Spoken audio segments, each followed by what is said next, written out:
안녕하세요. 오늘은 출력이 전혀 없는 아답터를 하나 준비했습니다. 보통 아답터가 고장이 나면 새 걸로 구입을 하는 경우가 많은데요. 전에도 아답터 수리 영상을 올리면서 말씀을 드린 것처럼 아답터는 SMPS 전원의 기본이기 때문에 아답터를 수리하면 가전의 전원을 수리하는데 많은 도움이 됩니다.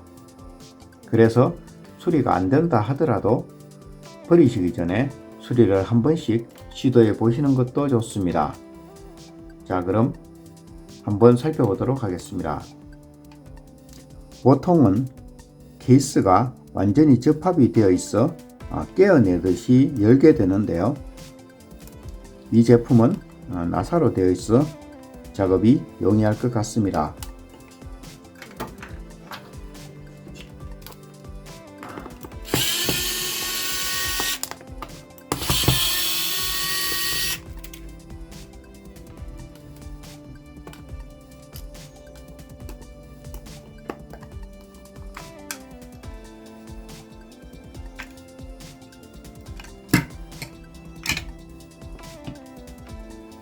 지금 전원이 전혀 들어오고 있지 않기 때문에 일단 코드부터 한번 찍어 보겠습니다.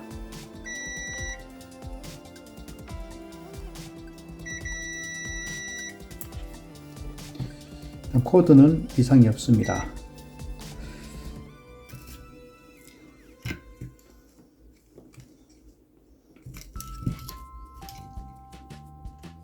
자, 220이 들어오면 여기 휴즈를 하나 거치게 되는데요. 휴즈를 한번 찍어 보겠습니다. 자, 휴즈도 정상입니다. 휴즈가 정상이면 일단은 1차단 쪽에는 큰 이상이 없을 가망성이 있을 것 같습니다. 자, 혹시 모르니까 정류 다이오드를 한번 찍어 보도록 하겠습니다.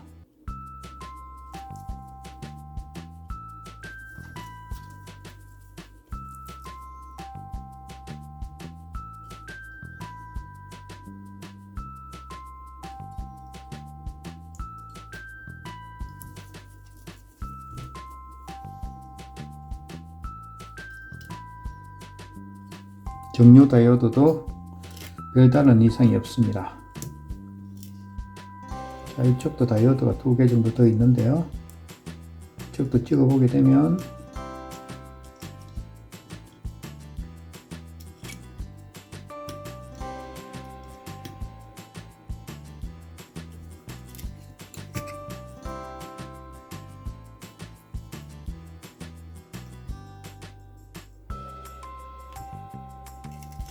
이 다이오드들도 별다른 이상은 없습니다. 뒤쪽에 PWMIC가 하나 있고요. 자, 이쪽에 이게 FET겠죠. FET도 찍어보면 별다른 이상이 없습니다. 지금 휴즈가 살아있기 때문에 1차단 쪽에는 별다른 이상이 있는 것 같지는 않습니다. 자, 그럼 2차단 쪽을 한번 봐야 하는데요. 2차단 쪽에는 트랜스를 거쳐서 셔터키 다이오드를 거쳐서 정류가 되는데요. 지금 보시게 되면 특별한 셔터키 다이오드는 보이지 않습니다. 이 부품이 있는데요. 자, 이 부품을 검색해 보니까 FET 소자입니다. 그래서 이 FET가 정상인지를 한번 보겠습니다. 이것도 역시 들어있는 거 소스를 찍어 보시면 되겠죠. 자, 이 FET가 셔터가 나는 상태입니다. 자, 문제가 있는 부품이 이 FET 같은데요. 일반적으로 찍어 보실 때 이 큰 부품 위주로 찍어 보시면 대부분 문제점을 알 수가 있습니다. 나머지 부품들은 크게 타거나 한 흔적이 없기 때문에 큰 부품 위주로만 찍어봐도 고장 원인을 대충 알 수 있는데요. 지금 이 FET가 지금 쇼트가 나는 상태이기 때문에 이 FET를 분리해서 한번 다시 테스트를 해보도록 하겠습니다. 만약에 휴즈가 나갔다면 이 정류 다이오드라든가 이 FET가 나갔을 확률이 높은데요. 모두 정상임에도 불구하고 정상적으로 동작이 되지 않는다면 이 PWM IC가 나갔을 확률이 많습니다. 지금 같은 경우에는 2차단 쪽 FET를 한번 교체해서 다시 확인해 보도록 하겠습니다. 출력 쪽도 찍어 보시게 되면 출력 쪽에도 쇼트가 나고 있습니다. 아마 이 FET 때문에 그렇겠죠. 일단 FET를 교체하고 다시 한 번 더 확인을 해보도록 하겠습니다.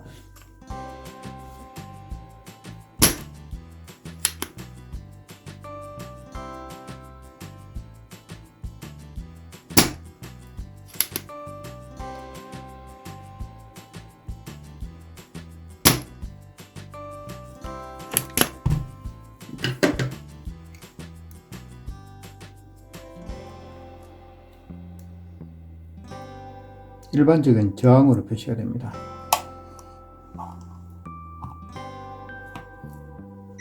제가 이 부품의 마킹을 가지고 검색을 해 봤는데요.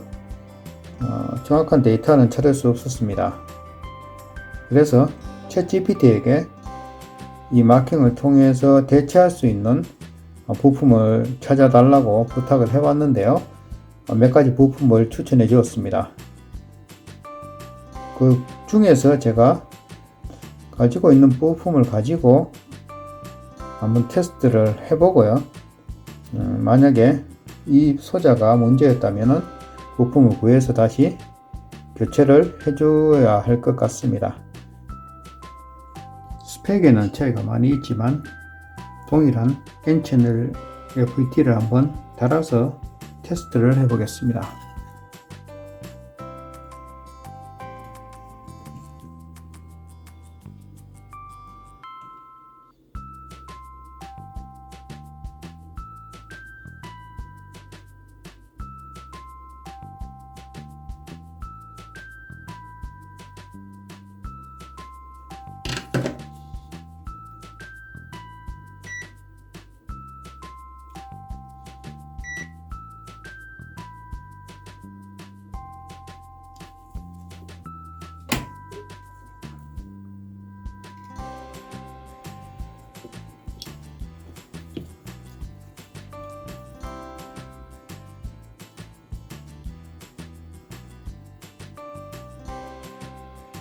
SMPS 파워를 수리하기 위해서는 기본적인 측정값을 미리 알고 있으면 수리하기가 편한데요. 측정값을 측정할 때에는 정상적인 아답터를 가지고 측정하는 것이 좋습니다.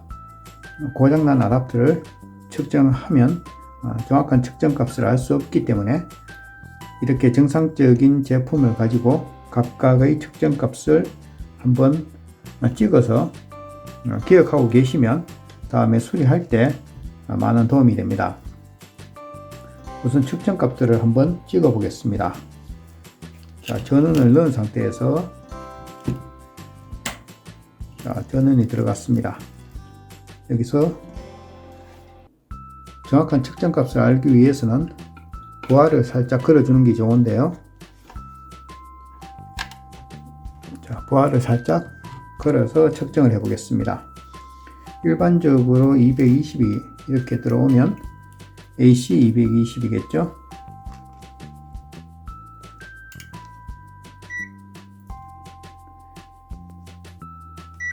자, AC로 바꾼 다음에 이렇게 220을 찍어 보시면 교류 220이 나옵니다.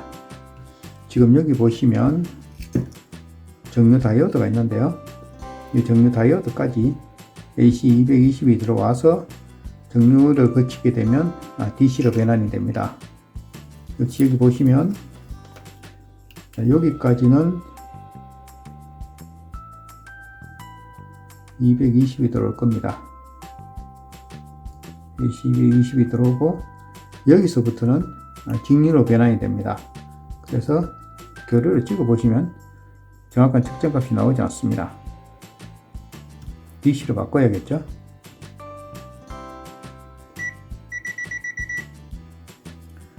DC로 찍어 보시면 300V 정도가 나옵니다. 정류 다이오드에서 정류를 하게 되면 대전압 콘덴서에서 향을 작용을 하게 되는데요. 이렇게 대전압 콘덴서 양단을 찍어 보셔도 DC 전압을 알 수가 있습니다. 여기까지가 별 이상 없이 220이 정류가 된 상태인데요. 정류가 된 다음에는 이 FET를 통해서 트랜스에 공급을 하게 됩니다. 그래서 FET 측정을 하실 때에는 전원을 끈 상태에서 FET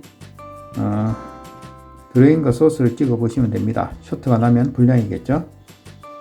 지금 이 PWM에서 나오는 신호를 이 테스트기로 가지고 측정하기는 어렵습니다. 물론 주파수 기능이 있긴 한데요. 주파수 기능으로는 정확한 파형을 볼 수가 없습니다. 대략적으로 작동이 되고 있는지 아닌지 정도는 알 수가 있을 것 같은데요. 그렇다고 해서 정확하지는 않습니다. 자, PWM에서 신호가 나오는지를 한번 살펴보도록 하겠습니다. 그라운드를 잡아주시고 FET의 게이트 쪽을 찍어 보시면 이렇게 PWM 신호가 들어가는 것을 볼 수 있습니다. 만약에 이 신호가 나오지 않는다면 PWM IC가 문제가 있다는 이야기겠죠. 그때는 PWM IC 쪽에 전원이 잘 공급이 되는지를 이렇게 찍어 보시면 됩니다. 전원이 공급이 잘 되고 있음에도 이런 신호가 나오지 않는다면 PWM IC를 교체를 해 주셔야겠죠. 자, 그럼 반대쪽에도 어떤 신호가 나오는지를 보겠습니다. 그라운드를 잡아주시고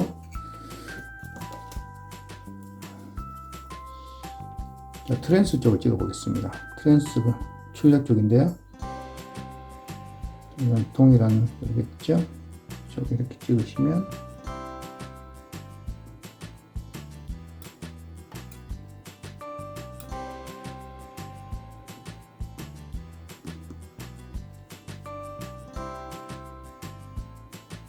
자, 트랜스 쪽에는 이러한 신호가 나오고 있습니다. 정상적으로 발진이 되고 정상적으로 트랜스 쪽으로 2차 쪽으로 유도가 된다는 이야기겠죠.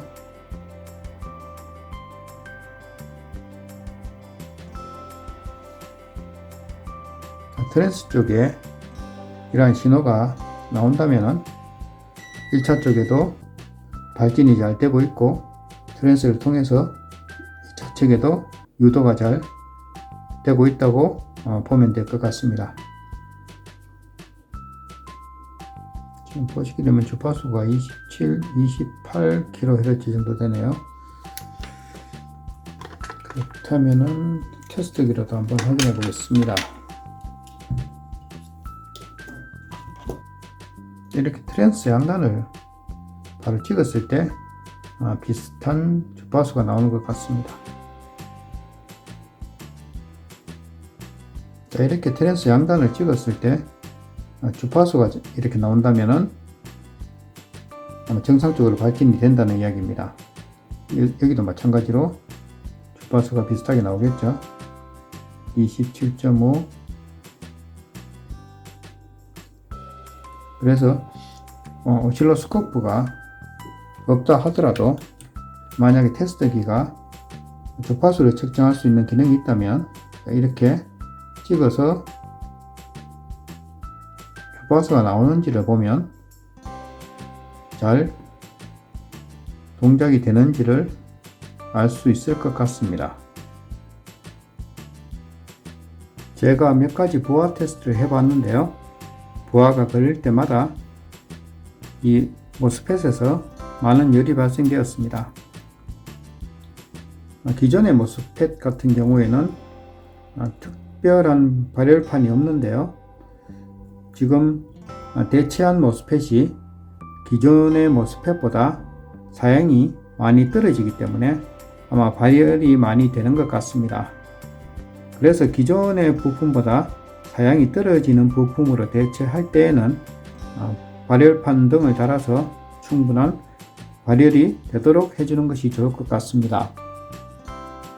자, 이렇게 해서 아답터를 수리해 보았습니다. 불량 부품을 대체할 수 있는 부품을 가지고 계시다면 수리를 할 수도 있겠지만 부품을 구입을 해서 수리를 해야 한다면 아답터의 가격이 비싸지 않기 때문에 굳이 구입을 해서 수리를 하시는 것은 추천드리진 않습니다.